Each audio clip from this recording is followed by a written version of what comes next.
this as being, absolutely kind of prehistoric. And yet, I think what we have found at Caravan is that, while this removes us from the fast-paced news cycle and feels at times like a handicap, and you watch your journalist peers, going chasing after some hot story that's breaking today, and you feel a bit of envy about that, I think in the long run, this can be a liberating thing as long as you're able to take advantage of it and use it to say, okay, look, we can't do what TV does, and we can't do what daily newspapers do, and we can't do what weekly magazines do. But the reality is that daily newspapers are desperately trying to do what TV does, and weekly magazines are desperately trying to do what newspapers do, which is also following what TV does. And so I think what we have found is that if you actually sort of, take those limitations as being enabling, you can say, okay, what is the sort of thing that we are able to offer that no one else can offer, and what can we bring to the reader? And I think much as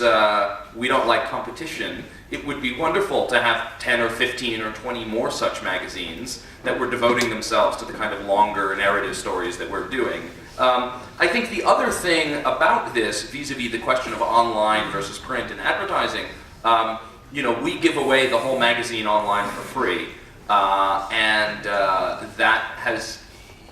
brought about a lot of skepticism. So people are always writing me on Twitter, ironically enough, to say, how can you give the whole magazine away online? And I think what we have found is that as long as your print product, again, is still doing something unique to print and still doing something unique where, you're producing a bundle of content that people are willing to pay for every month, then I think you find that online can be only a benefit because you're able to reach a far wider audience, particularly in India today,